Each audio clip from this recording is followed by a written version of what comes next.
या दूसरे तरीके से इसे सुनिश्चित करेगा। इसी बीच खबर है कि अमेरिकी डिस्ट्रॉयर ने वार्ता के दौरान ही हॉर्मुज क्षेत्र की रेकी की, जिसमें सैन्य विकल्प की आशंका और बढ़ गई है। ट्रंप ने दावा किया कि अमेरिकी जहाज हॉर्मुज पार कर गए, लेकिन ईरान ने इसे खारिज करते हुए कहा कि चेतावनी के बाद अमेरिकी जहाज पीछे हट गए हैं। इस बयानबाजी ने तनाव को और तेज कर दिया है। हॉर्मुज स्ट्रेट वैश्विक तेल आपूर्ति का अहम मार्ग माना जाता है और इसके बंद होने से ऊर्जा बाजार में बड़ा संकट खड़ा हो सकता है। पहले गैस सप्लाई प्रभावित होने की आशंका थी, अब पेट्रोलियम उत्पादों पर भी असर पड़ने का खतरा बढ़ गया है। अमेरिका इस मार्ग को खुला रखना चाहता है, जबकि ईरान नियंत्रण बनाए रखने के संकेत दे रहा है। तो ऐसे में नौसैनिक टकराव की संभावना से इनकार नहीं किया जा सकता। कूटनीति विफल होने के बाद सैन्य गतिविधियों में तेजी और आक्रामक बयानों ने संकेत दिया है कि मध्य पूर्व एक बार फिर बड़े संघर्ष की ओर बढ़ सकता है। इसी मुद्दे पर चर्चा करेंगे, हमारे साथ कुछ खास मेहमान भी जुड़ेंगे। तो बता दें आपको कि जो वार्ता है वो विफल रही है और उसके बाद अमेरिका बड़े हमले की तैयारी कर रहा है। Militarily defeated, and now we're going to open up the Gulf with them, with or without them. But that'll be open. We're going to be, or the Strait as they call it, and I think it's going to go pretty quickly. And if it doesn't, we'll be able to finish it off one way or the other. It's going well. The Navy's gone, the Air Force is gone, all anti-aircraft is gone, the leaders are gone, the whole place is gone.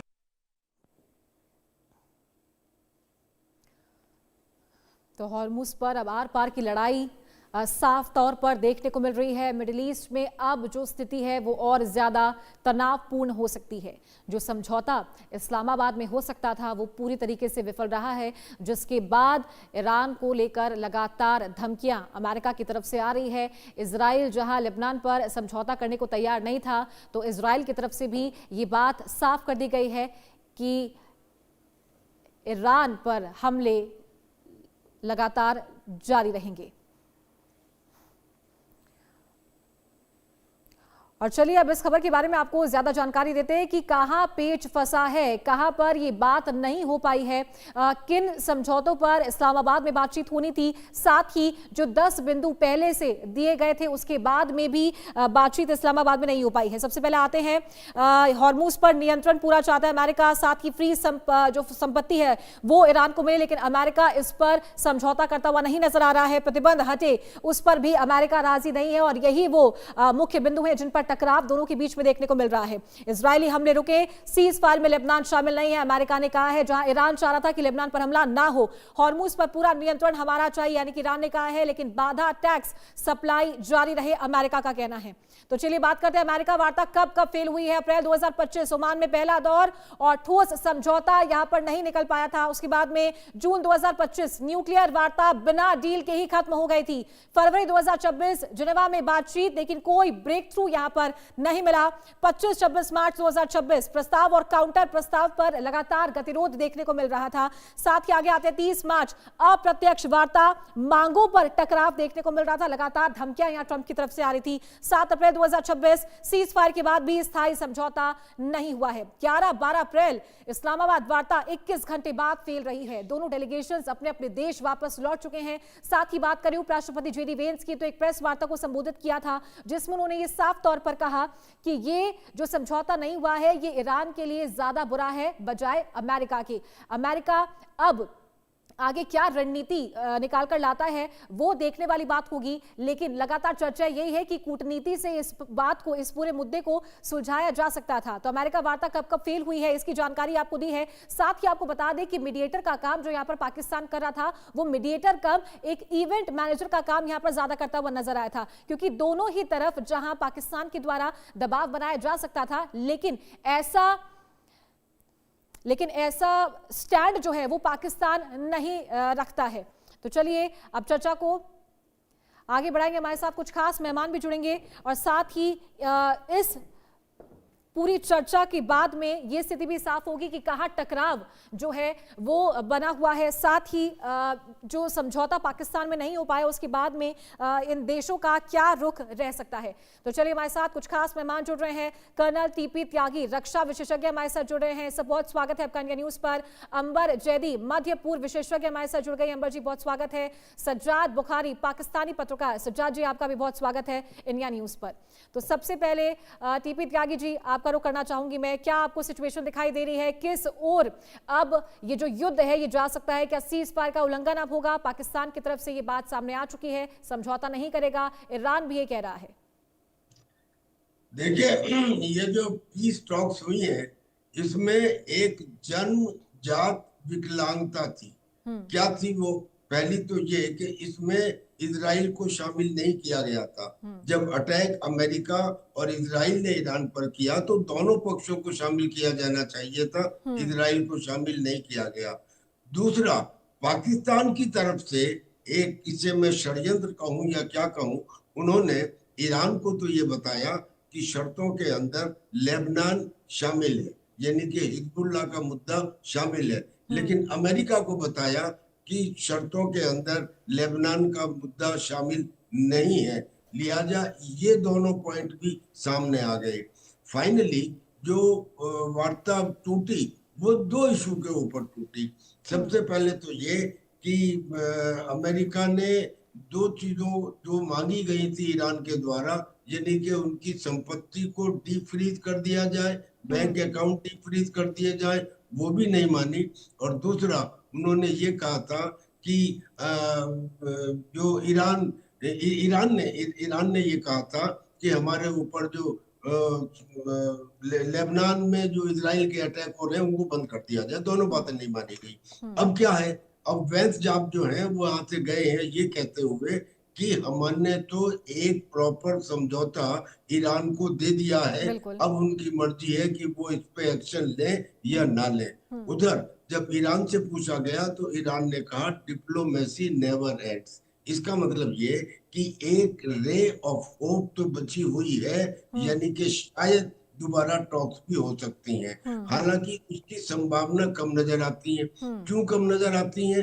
क्योंकि America ने जो अपने deployment middle east में कर रखे थे उनको तो हटाया नहीं बल्कि और एनफोर्स कर दिया, और उन्होंने अपना एक एयरक्राफ्ट कैरियर बुश भी उधर की तरफ भेज दिया, और उन्होंने साथ साथ में दो अपने नेवल शिप भेजे स्ट्रेट ऑफ हॉर्मुज की तरफ। बेशक चाहे ईरान कहे कि साहब हमने उनको वापस भेज दिया, लेकिन वो जिस रैकी के काम के लिए गए थे वो शायद वो कर चुके हैं। अब मैं यहाँ एक बात जिक्र ये करना चाह रहा हूँ कि अगर समझौता हो भी जाए और अगर ईरान मान भी ले कि हाँ जी मैं स्ट्रेट ऑफ हॉर्मुज को खोल दूंगा, लेकिन अब ईरान के हाथ में भी नहीं रहा उसको खोलना, क्योंकि ईरान ने जिन माइंस को बिछाया था उन वेजल्स को, माइंस बिछाने वाले 16 वेजल्स को अमेरिका ने डुबो दिया है, यानी कि माइन लगाने वाले लोग डूब चुके हैं। उसका कोई प्रॉपर रिकॉर्ड नहीं है। 3 तरह की माइन है वहां पे, मैग्नेटिक माइन है, ड्रिफ्टिंग माइन है और एंकर्ड माइन से। अब जो एंकर्ड माइन से वो किसी भी जल जीव की वजह से या किसी एंकर की वजह से कट सकती हैं, ड्रिफ्ट हो सकती हैं। ड्रिफ्टिंग माइंस तो पहले ही ड्रिफ्ट होने वाली होती हैं। तो जब माइंस का एग्जैक्ट रिकॉर्ड नहीं है और ईरान को भी पता नहीं है, तो अब ईरान कैसे ये इंश्योर कर सकता है कि हम दूसरे शिप को वहां से सेफली गुजारेंगे? इसीलिए उसने अल्टरनेटिव रूट की बात शुरू की है। पर अब इन माइंस को हटाया जा सकता है। ये टेक्निक या ये टेक्नोलॉजी या तो यूनाइटेड किंगडम के पास है या अमेरिका के पास है, हो सकता है और भी कुछ देशों के पास हो, हिंदुस्तान के पास भी हो जी। तो इसका मतलब ये हुआ कि eventually America may take control of Hormuz by force. It means कि आने वाले समय में हो सकता है कि समुद्र के अंदर नेवी और यूएस का टकराव। ठीक है। सज्जाद जी, आपके पास आना इराक में। चाहूंगी। ये जो तमाम बातचीत हुई है इस्लामाबाद में, क्या आपको लगता है कि पाकिस्तान का स्टैंड यहाँ पर क्या हो सकता था? मेजबानी पाकिस्तान ने की है, लेकिन यहाँ पर नाम इस पूरी मेजबानी को इवेंट मैनेजमेंट का दिया जा रहा है, क्योंकि पाकिस्तान एक तरफ ईरान को कुछ और बोल रहा है, अमेरिका को कुछ और बोल रहा है, लेकिन जब बातचीत यहाँ पर हुई है तो वो बन नहीं पाई। बहुत शुक्रिया जी, आदाब अर्ज है। सबसे पहले तो थोड़ी सी इसकी क्लैरिटी और वजाहत बहुत जरूरी है कि टेरिटरी ऑफ पीस जो है, यानी वफाकी दारुल हुकूमत इस्लामाबाद जो पाकिस्तान का और दुनिया का सबसे सेकंड लार्जेस्ट एंड ब्यूटीफुल जो कैपिटल है, उसमें आपको पता होगा कि अमेरिका और ईरान के जो बड़े अहम कायदीन हैं उनकी बैठक हुई है। 21 घंटे तवील जो है ये नशिस्त हुई है। थोड़ा सा माजी में मैं आपको ले चलूं, दोहा यानी कतर जो है उसको मुतादिद बार जो है वो मेजबानी का शर्फ हासिल हुआ है। जब यूएस विड्रॉल का मामला आ रहा था और 20 साला जो एक तवील जंग थी अफगानिस्तान, तो उसमें 10 से ज्यादा राउंड हुए हैं और उसमें 1.5 साल से ज्यादा का कलील जो वक्त है वो लगा है। तो इसे डिप्लोमेसी में कहते हैं first initiative and first round. तो ये पहला राउंड हो चुका है और आपको भी पता है कि दोनों फरीकैन की जानिब से पाकिस्तान का शुक्रिया अदा किया गया है और पाकिस्तान की मेजबानी का शुक्रिया अदा किया है। डेफिनेटली ये 4 दिहाइयों पर मुश्तमिल एक तवील कॉन्फ्लिक्ट है, तो it will take little bit time. अगर ये एक्सपेक्ट कर लिया जाए कि फौरन जो है ना वो जादू की कोई छड़ी होगी और पहले ही राउंड में जो है वो फरीकैन जो है दोनों के जो नुकात हैं उस पर फौरी तौर पर अमल दरामद करेंगे। हाँ, जेडी वेंस ने यह कहा है कि मुतादिद नुकात पर ईरान ने फ्लेक्सिबिलिटी दिखाई है और ईरान की जानिब से भी यही इंदिया दिया गया है, जिसमें खास तौर पर उनके अकाउंट्स को अनफ्रीज करने के हवाले से बात हुई है, जो उनके अकाउंट्स फ्रीज किए गए। अब एक बात बड़ी इंपॉर्टेंट है, मुझे ये नहीं समझ आ रही, आप जंग को मजीद एस्केलेट करना चाहते हैं, अपने फादर कंट्री जो है उसका बयानिया यहाँ पर बयान कर रहे हैं, अपनी नाकामी आप छुपा रहे हैं। अभी जनरल साहब एक गुफ्तगू फरमा रहे थे कि भारत के पास मेरीन्स हैं, तो और या ये मेरीन्स को रिमूव करने के लिए, देखिए ये मेरीन माइंस जो है वो टर्म्स जो है वो जनरल साहब ने तो बड़े अच्छे तरीके से बयान की कि जो उनके 3 वेव्स होते हैं, लेकिन जो मेरीन माइंस हैं, जो मेरीन बोट्स हैं, उसके बारे में ईरान के पास ज्यादा जानकारी है। तो भारत का उन्होंने जिक्र किया कि भारत के पास भी ये टेक्नोलॉजी है रिमूव करने के लिए, जैसे बर्तानिया और अमेरिका के पास है। भारत के पास सिर्फ एक ही टेक्नोलॉजी है और वो है दलाली करने की, और वो है एक स्पॉइलर का किरदार। तो आप सिर्फ वही किरदार अदा कर सकते हैं। अगर तो आपके पास इतनी टेक्नोलॉजी होती तो 10 मई को जो है हमारी जानिब से होने वाली ठुकाई के लिए आप कोई एहतियाती तदाबीर इख्तियार करते। आप लोगों की तो सर, स्पॉइलर का किरदार किसका है ये तो जग जाहिर है और हर देश बहुत ही बेहतरीन तरीके से जानता है कि पाकिस्तान की क्या हालत है। अंबर जैदी जी, आपका जवाब मैं चाहूंगी इनकी बातों पर।